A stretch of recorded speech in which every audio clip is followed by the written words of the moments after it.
Howdy, folks. Alright, so here is my plan for getting these holes marked on this tail wheel mount, and then ultimately get those holes to match the holes in this existing bulkhead that we purposely left unriveted so we could fit this. And of course, once you get that figured out, it all has to sit in here in the right location so that it's not hitting these ears, it's not twisted, it's not off center. So,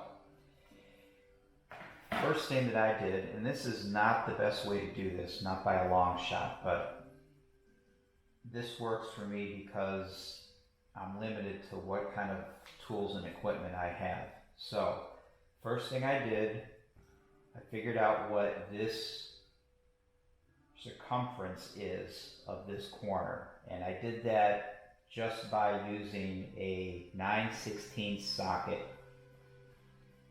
That socket is the radius of that corner. So I use 9/16. Now this particular socket has a step in it. So I use this larger area, which is the socket, the actual socket end, not the drive end. And that provides me the radius for this corner. Then I took my calipers, I measured the socket, and then I divided that by half to get me the radius. And I set my caliper to that half number and locked it in place. So that worked out to be 0.372. I took that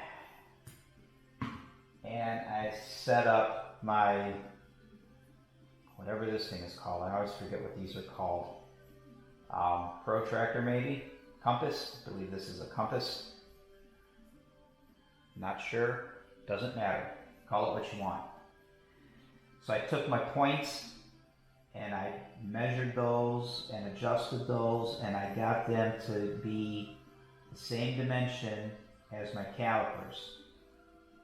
With that set, these points are very small, so they would not leave a mark on the steel. So I had to use some tape, and all I did was lay the points on here, put a point on the edge of the radius, and then swiveled it to the midpoint, and if it was off, I would adjust it, swing it over to this side of the radius, and if it was off, I would adjust it, and I would keep adjusting it until at each point it would just touch the radius. Touches there, touches there, touches there. So now I know that this is my center. And I push on it and wiggle it around just a little bit to leave an indication on the tape. Then using my magnifying glasses, my actual glasses, and a magnifier, I'd locate that little pinprick, and then using a spring-loaded center punch backed off all the way, I would make a mark. I did that on both sides. So now I have a mark here and a mark here. At this point, I'm going to take this, I'm going to put it against here and see if I can look through these. You know what? That's off camera, isn't it? So next, I'll bring this part over.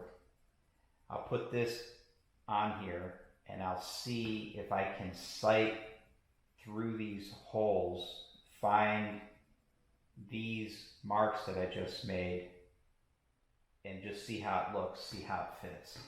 That's kind of where I'm going next. Like I said, not the best way to do it. Works for me because I happen to have these little things around and I can make it happen. So, you do what you can with what you have.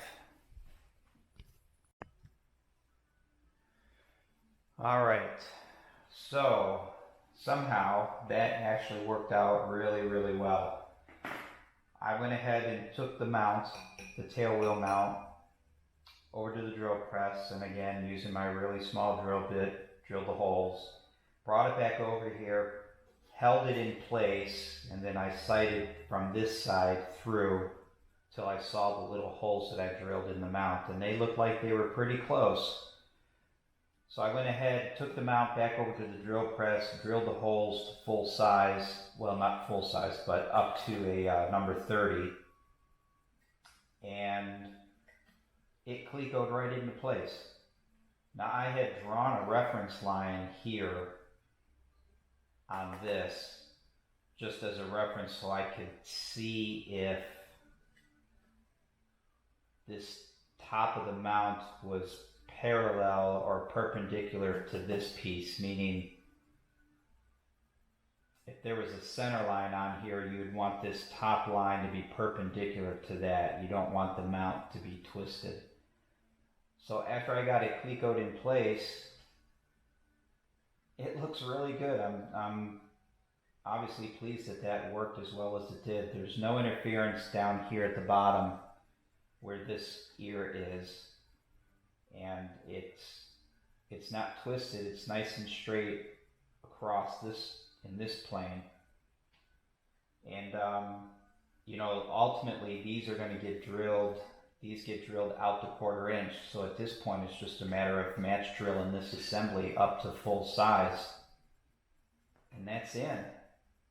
So now I'm going to move on to fitting this assembly back to the skin and start working on fitting this to the skin, to the mount. I'll have to continue to clean this out, and I'll have to continue to shape this. I'll have to continue to shape this to fit the tube. So that's next.